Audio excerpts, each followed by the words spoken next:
जय हिंद दोस्तों, स्वागत आप सभी का विजडम एजुकेशन पे। आज 11 अगस्त 2021 है। दैनिक जागरण के राष्ट्रीय संस्करण का कंप्लीट न्यूज एनालिसिस करेंगे जो यूपीएससी, स्टेट पीसीएस या किसी भी वनडे एग्जाम के प्रीलिम्स, मेंस और इंटरव्यू तीनों ही पर्सपेक्टिव से इंपॉर्टेंट होगा। तो आगे बढ़ने से पहले हमारे चैनल पे नए हैं तो सब्सक्राइब कर दें, अपने दोस्तों के साथ, कलीग के साथ शेयर कर दें। कोई क्वेश्चन पूछना है, कुछ और देना चाहते हैं, कमेंट सेक्शन में दे सकते हैं और वीडियो को निश्चित तौर पर लाइक कर दें। देखो, 11 अगस्त 1942 11 अगस्त का दिन काफ़ी महत्वपूर्ण है क्योंकि 11 अगस्त 1942 को बिहार के पटना में सचिवालय गोलीकांड हुआ था, जिसमें 7 स्कूल के और कॉलेज के बच्चे शहीद हुए थे। सातों बच्चों का ध्येय था कि उन्हें विधानसभा या मैं कहूँ सचिवालय था उस समय में, तो सचिवालय पे जाकर के तिरंगा फहराना था। बिहार के सचिवालय पे एक के बाद एक को गोली लगा, दूसरे ने तिरंगा थामा, दूसरे को गोली लगा, तीसरे ने तिरंगा थामा और इस तरह से सातों बच्चों ने मिलकर तिरंगा फहराया था। पटना के डीएम थे आर्चर। उस समय में आर्चर के आदेश पे गोली चलाने का आदेश दिया गया था और उस सातों बच्चे शहीद हुए थे, लेकिन शहीद होते होते उन्होंने सचिवालय पे तिरंगा फहराया था। तो इसलिए बिहार के इतिहास में ये दिन स्वर्णिम अक्षरों में लिखा गया है। अगर आपको कभी मौका मिले बिहार विधानसभा जाने का तो वहाँ पे देखोगे आप कि सातों का स्टेचू वहाँ पे है। तो अगर आप बिहार से हैं, बीपीएससी वगैरह एग्ज़ाम देते हैं या बिहार से रिलेटेड कोई भी एग्ज़ाम देते हैं तो ये सातों बच्चों का नाम आपको पता होना चाहिए और साथ ही साथ किस जिला से है उसके बारे में पता होना चाहिए। इंटरव्यू वर्तमान में चल रहा है 65 बीपीएससी का, उसमें ये क्वेश्चन पूछा जा रहा है। देखो, ये काफ़ी इंपॉर्टेंट डेवलपमेंट है। फर्स्ट पेज पे ये राजनीतिक अपराधीकरण को लेकर के लगातार मैं डिस्कस करता हूँ, लेकिन अभी भी मुझे लगता है कि ये पर्याप्त कदम नहीं उठाया गया। बेहतर होता है कि सुप्रीम कोर्ट जो है कुछ सख्त कदम उठाए। सिर्फ बोलने से काम नहीं चलेगा, सुप्रीम कोर्ट सख्त कदम उठाए। जिस तरह से महिलाओं पे वर्क प्लेस पे हो रहे अत्याचार को रोकने के लिए सुप्रीम कोर्ट ने विशाखा गाइडलाइन जारी किया था। आई थिंक 1996 में विशाखा गाइडलाइन जारी किया था। महिलाओं पे जो है वर्क प्लेस पे, जो कामकाज के जगह पे महिलाओं पे जो उत्पीड़न होता था, अत्याचार होता था, उसके लिए सुप्रीम कोर्ट ने विशाखा गाइडलाइन जारी किया था। उसी तरह से मुझे लगता है कि सुप्रीम कोर्ट को एक गाइडलाइन स्पेशली जारी कर देना चाहिए राजनीतिक अपराधीकरण को रोकने के लिए। देखो, कुछ डाटा और फैक्ट पे मैं बात करता हूँ। सबसे पहला तो आपको ये समिति पता होना चाहिए, 1993 में बना था बोहरा समिति। और आपको जान के आश्चर्य होगा कि बोहरा समिति की रिपोर्ट को अभी तक सार्वजनिक नहीं किया गया, क्योंकि अपने रिपोर्ट में इन्होंने कहा था कि राजनीतिक जो होते हैं, नेता होते हैं, उसके बाद एडमिनिस्ट्रेटिव यानी अधिकारी और क्रिमिनल, ये तीनों का साठगांठ है। राजनीतिक यानी नेता, उसके बाद ऑफिसर अधिकारी और क्रिमिनल, ये तीनों का साठगांठ है। ये इन्होंने अपने रिपोर्ट में कहा था। इसलिए बोहरा समिति की रिपोर्ट को अभी तक पूर्ण रूप से प्रकाशित नहीं किया गया। उसका कुछ पार्ट प्रकाशित हुआ, लेकिन अभी तक उसको पूर्ण रूप से प्रकाशित नहीं किया गया। साथ ही साथ एक समिति बनी थी। आप लोग लक्ष्मीकांत की बुक अगर आप लोग लगते हैं तो लक्ष्मीकांत की बुक में लास्ट में दिया हुआ संविधान समीक्षा समिति।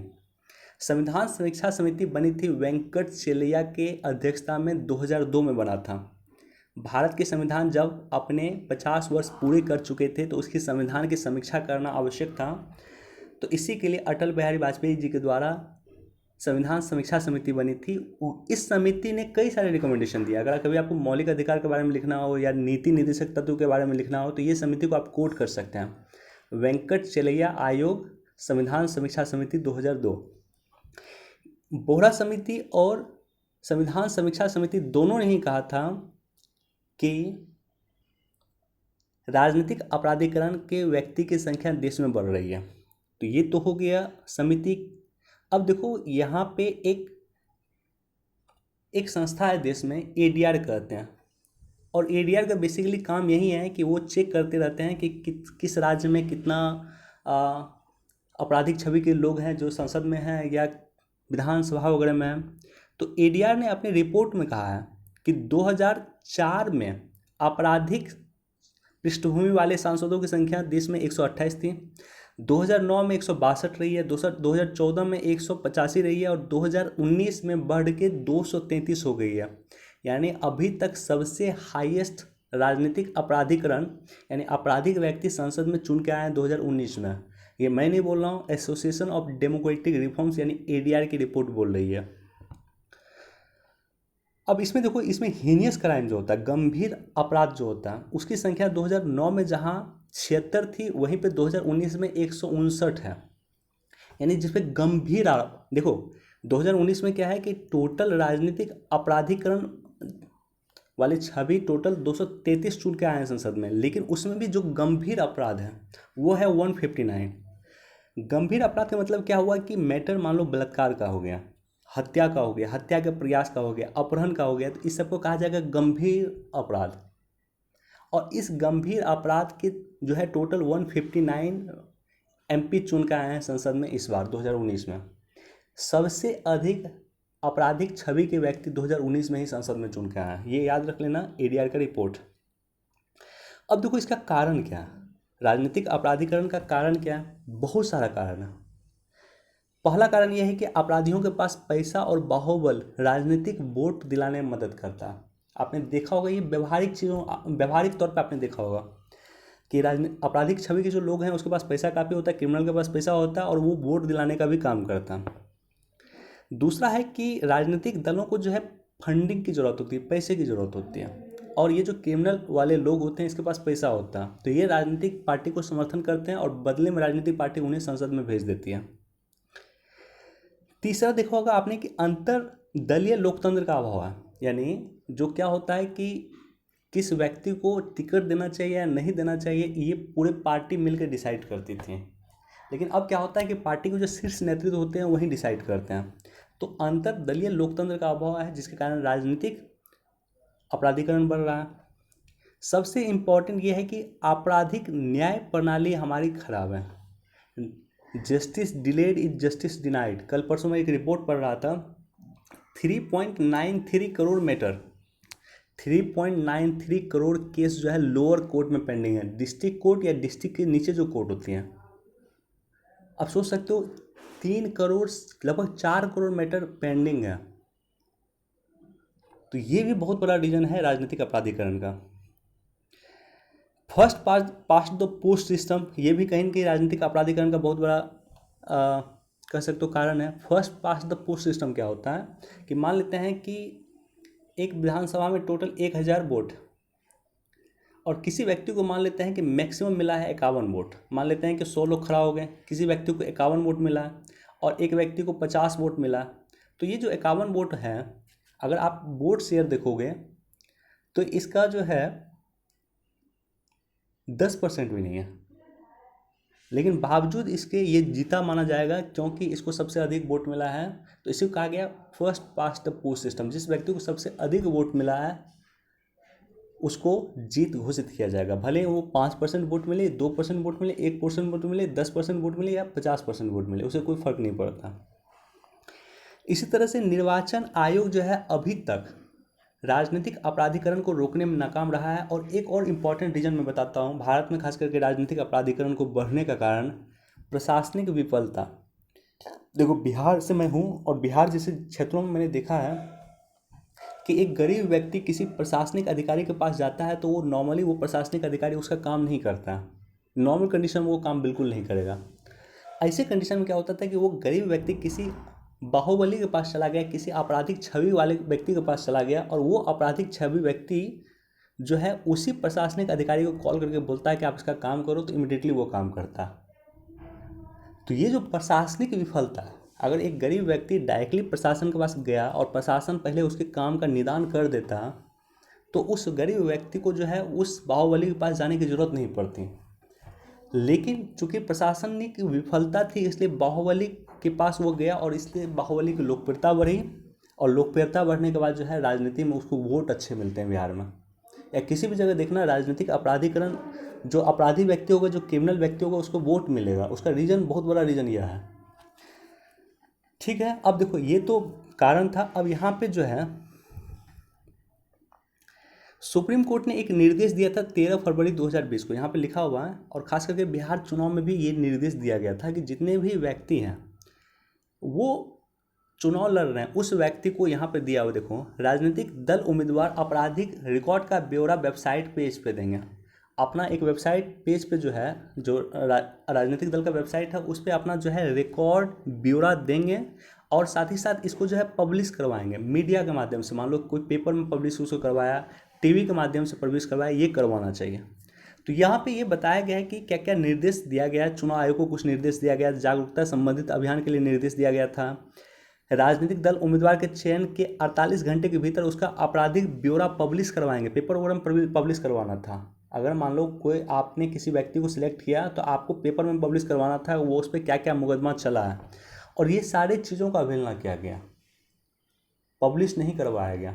तो इसी के लिए सुप्रीम कोर्ट सख्त है कि हमने जो आपको निर्देश दिया था वो आपने नहीं किया है, इसलिए अब हम इस पर एक्शन लेंगे। और मैं उम्मीद करता हूँ कि सुप्रीम कोर्ट कुछ अच्छा गाइडलाइन जारी कर दे इस पर।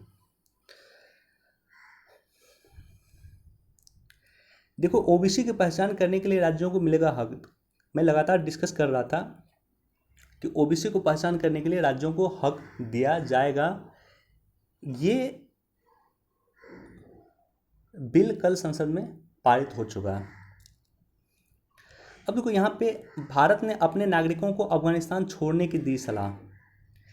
तो तालिबान का जो इशू है लगातार बढ़ रहा है, और एक डिस्कस मैं करूँगा एडिटोरियल सेक्शन पे, इसी से रिलेटेड एक न्यूज़ है वहाँ पे मैं डिस्कस करूँगा, लेकिन इसको एक बार आप देख सकते हैं।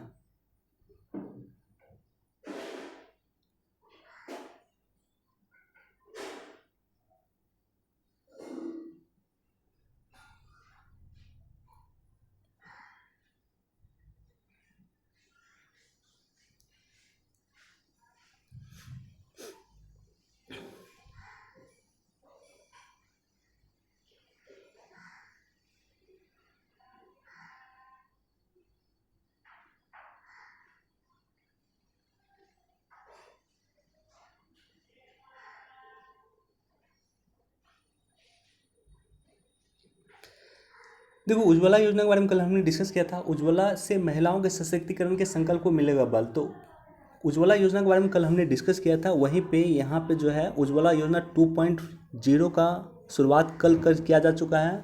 बस ये याद रखना, महोबा से इसकी शुरुआत किया गया। महोबा जो है यूपी का एक क्षेत्र है। 2016 में पहली बार उज्ज्वला योजना की शुरुआत हुई थी, उस समय भी यूपी से किया गया था। मैं एग्जैक्ट जगह का नाम भूल रहा हूँ, लेकिन आपसे ये क्वेश्चन प्रीलिम्स में पूछा जा सकता है कि उज्ज्वला योजना 2.0 की शुरुआत किस जगह से हुआ था, तो महोबा यूपी से इसकी शुरुआत हुआ था। बाकी इसको एक बार आप लोग पढ़ लेना। देखो, उज्ज्वला योजना देश में महिलाओं के सशक्तिकरण को लेकर के भूमिका निभाती है। साथ ही साथ उज्ज्वला योजना के माध्यम से क्या होता था कि पहले गांव में जो है लकड़ी से जो है चूल्हा जलता था। लकड़ी से अगर चूल्हा जलता था तो उससे धुआं निकलता था। धुआं निकलता था ग्लोबल वार्मिंग का कारण होता था। तो ग्लोबल वार्मिंग के कारण को रोकने के लिए भी हमें इसकी ज़रूरत थी। लकड़ी से धुआं निकलता था तो महिलाओं के स्वास्थ्य पर प्रभाव पड़ता था।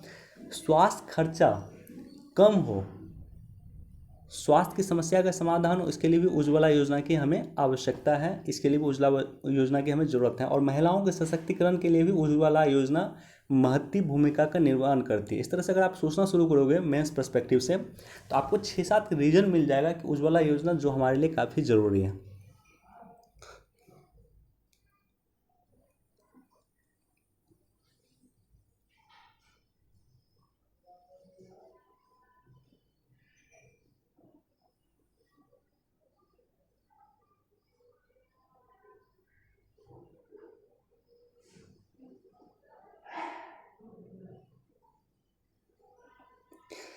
देखो, बिजनेस पे इस पर कोई खास न्यूज़ मुझे दिख नहीं रहा। बस एक ये न्यूज़ एक बार मैं बताता हूँ आपको, बेसिक इशू क्या है, ई कॉमर्स का देश भर में इशू क्या था।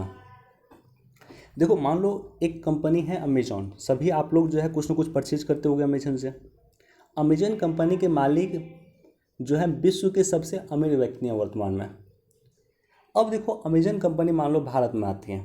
भारत में आने के बाद अमेजन कंपनी पे आप जाते हो, बहुत सारा उत्पाद, बहुत सारा प्रोडक्ट आप परचेज करते हैं। मान लो कि वो सारा का सारा, एक सेकेंड, ओके, जैसे अमेजन कंपनी पे आप कोई सामान परचेज करते हैं तो आपके पास बहुत सारा ऑप्शन होता है। मान लेते हैं ये अमेजन कंपनी, आपके पास बहुत सारा ऑप्शन होता है। किसी कंपनी आप बहुत सारा प्रोडक्ट देखते हैं। अब मान के चलो कि ये सारा का सारा प्रोडक्ट का निर्माण अगर अमेजन ही कर रहा है या अमेजन ही करवा रहा है, तो वैसे कंडीशन में क्या होगा कि मार्केट में अमेजन का मोनोपोली हो जाएगा, राइट। जैसे मान लो आलू प्याज से लेकर के, सब्जी से लेकर के, जो भी चीज़ आप खरीदते हो ई कॉमर्स कंपनी पे, कपड़ा से लेकर के, उस सभी का निर्माण अगर अमेजन ही करवाए, मान लेते हैं, या अमेजन किसी को निर्माण करने के लिए दे दे और उसमें अमेजन का प्रॉफिट हो या शेयर हो, तो ऐसे कंडीशन में क्या होगा कि मार्केट में पूरी तरह से मोनोपोली कायम हो जाएगा अमेजन का। और ये मोनोपोली से बचने की आवश्यकता है और इसी को लेकर के ई कॉमर्स नियम पे सख्ती करने की ज़रूरत है। ऐसा हुआ भी था इनफैक्ट। पहले क्या हो रहा था कि कुछ कंपनी जो है e commerce company Flipkart Amazon वगैरह, ये क्या कर रही थी कि अपना जो है एक वेंडर कंपनी क्रिएट कर रही थी, यानी अपना पैसा देकर के इन्होंने अपना कंपनी क्रिएट किया। उस कंपनी के उत्पाद को जो है अपने वेबसाइट पे डाल दिया, ई कॉमर्स वेबसाइट पे, और उसको हाईलाइट करवा दिया। तो इससे क्या होता था कि वो लोग उसके उत्पाद को ज़्यादा परचेज करते थे। तो ऐसी कंडीशन में सरकार सख्त हो गई, बोली कि ऐसा अगर आप करेंगे तो मार्केट में मोनोपोली कायम होगा और हम नहीं चाहते हैं कि इस तरह का कदम कोई उठाया जाए। किसी भी एक कंपनी के हाथ में पूरे देश की बागडोर देना वो सही नहीं होता। हमने देखा है ईस्ट इंडिया कंपनी के कंडीशन में, हमने देखा ऐसा हुआ था कि हमारे देश को किस तरह से उन्होंने परतंत्र किया। इसलिए मोनोपोली कायम करना वो सही कदम नहीं होता है। इसी को लेकर के ई कॉमर्स कंपनी लगातार कदम उठा रही है, ई कॉमर्स पे एक्शन लेने का काम कर रही है सरकार। और यहाँ पे सरकार जो है उपभोक्ता संरक्षण नियम 2020 में जो है संशोधन करने का प्रावधान कर रही है। अब देखते हैं इसमें क्या होता है, लेकिन बेसिक कॉन्सेप्ट यही है। निर्यात को लेकर के मैं लगातार डिस्कस करता हूं कि 400 बिलियन डॉलर को क्रॉस करना हमारा टारगेट है। 2021-22 का टारगेट 400 बिलियन डॉलर क्रॉस करने का टारगेट है और बहुत हद तक लगभग हम इस पर कामयाब होंगे इस बार। देखो यहाँ पे अगर मैं डिस्कस करूँ पंजाब, पाकिस्तान, बांग्लादेश के अभागे हिंदू, थोड़ा सा मैं इसलिए डिस्कस कर रहा हूँ कि कहीं ना कहीं ये टॉपिक जुड़ा हुआ है CAA से, सिटीजनशिप अमेंडमेंट एक्ट से। तो मैं सिटीजनशिप अमेंडमेंट एक्ट के बारे में थोड़ा डिस्कस कर देता हूँ और उसके बाद जो है थोड़ा यहाँ बेसिक पॉइंट दिया हुआ जो आपको कभी लिखना हो सिटीजनशिप अमेंडमेंट एक्ट का कुछ पॉजिटिव एस्पेक्ट कि क्यों सरकार ने नागरिकता संशोधन अधिनियम 2020 में लाया था, तो उसका रीजन आपको मिल जाएगा इस न्यूज़ में।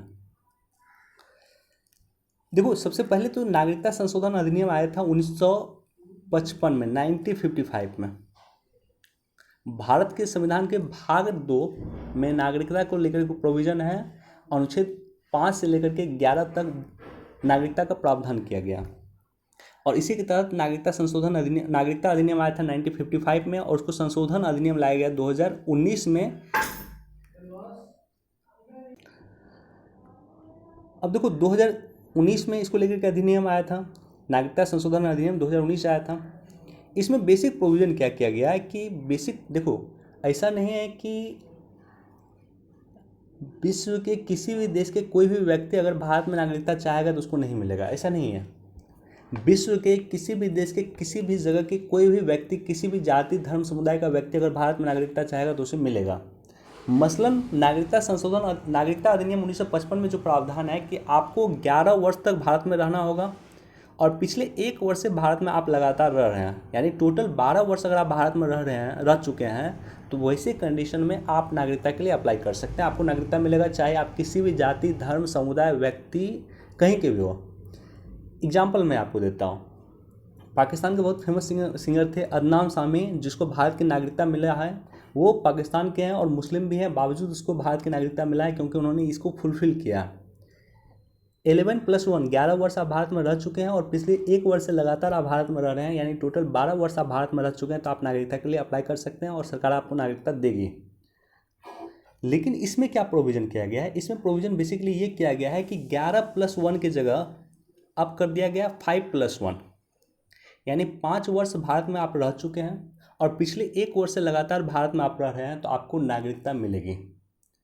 और ये जो प्रोविज़न किया गया है ये नागरिकता संशोधन अधिनियम 2019 में किया गया और ये किया गया है उन व्यक्ति के लिए जो 31 दिसंबर 2014 से पहले भारत में आए। कट ऑफ डेट याद रख लेना, 31 दिसंबर 2014 से पहले भारत में आ चुके हैं उनके लिए। यानी कल कोई व्यक्ति मान लेते हैं पाकिस्तान का, बांग्लादेश का और अफगानिस्तान का, अगर कोई हिंदू ही भारत में आएगा तो उसको नागरिकता संशोधन अधिनियम 2019 के तहत नागरिकता नहीं मिलेगी।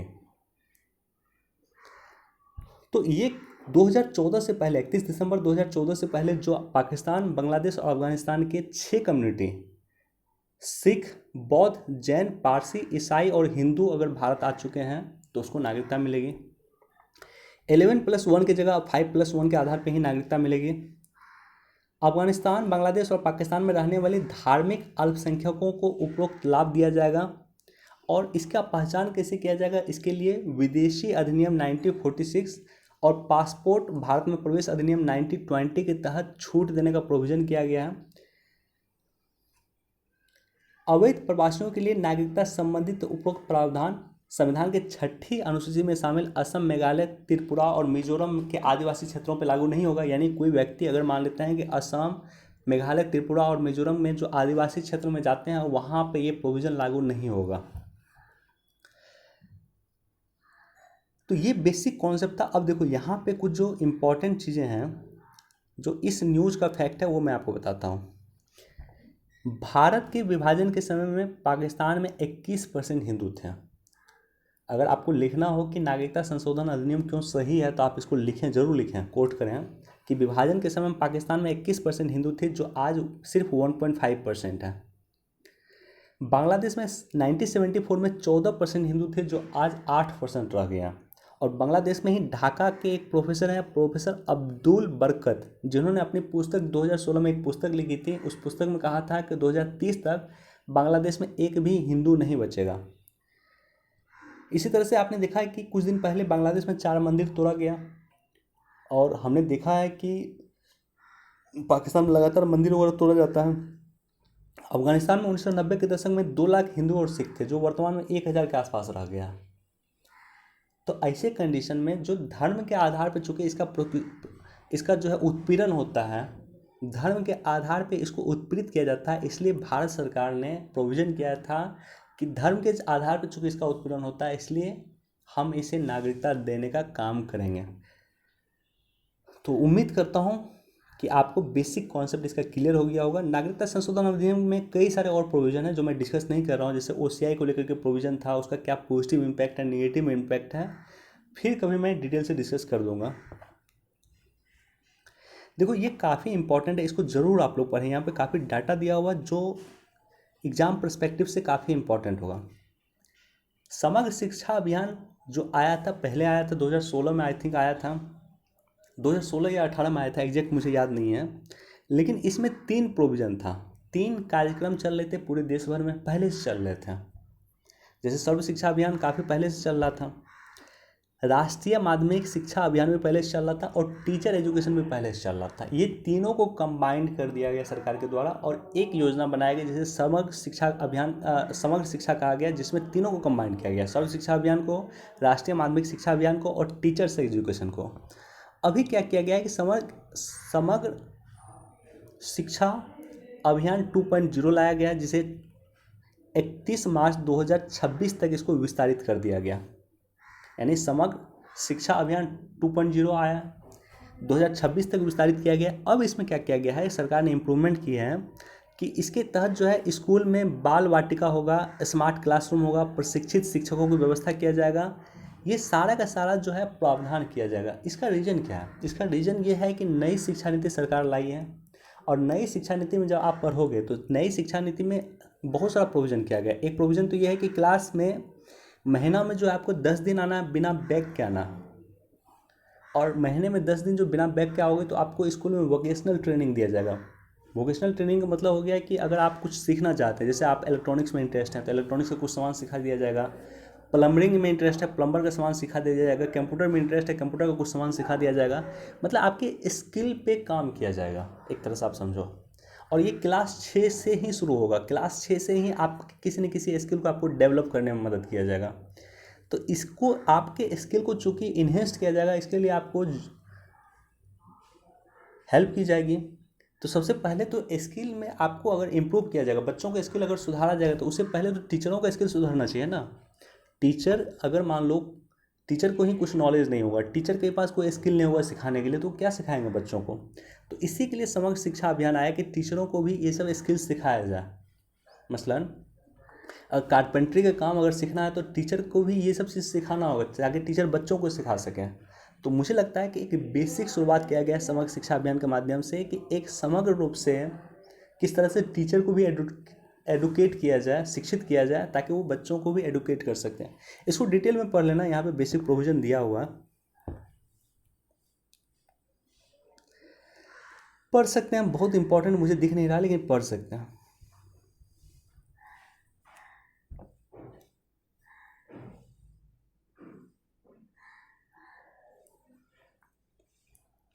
देखो मज़ार शरीफ यूपीएससी आई थिंक 2017 या 18 में क्वेश्चन पूछा था कि मज़ार शरीफ किस स्टेट में है या किस देश में है। तो मज़ार शरीफ जो है अफगानिस्तान का पार्ट है, राइट। जो इस तरह का लोकेशन जब भी आप पेपर पढ़ते हैं तो कोई लोकेशन जो लगातार चर्चा में है तो उस लोकेशन के बारे में आपको ज़रूर जानकारी होना चाहिए कि मज़ार शरीफ का जाकर के नेट पे सर्च कर लेना, गूगल मैप पे देख लेना कहाँ पे लोकेशन है, कितना निकट है अफगानिस्तान, अफगानिस्तान के किस पार्ट में, नॉर्दर्न पार्ट में आई थिंक। तो नॉर्दर्न पार्ट में कहाँ है, उसके निकट कौन कौन सा कंट्री है, ये सब बेसिक प्रोविज़न है जो आप देख लेना, गूगल मैप पे आपको मिल जाएगा। और जो लोकेशन इंपॉर्टेंट होता है उस लोकेशन से क्वेश्चन पूछे जाते हैं आपसे।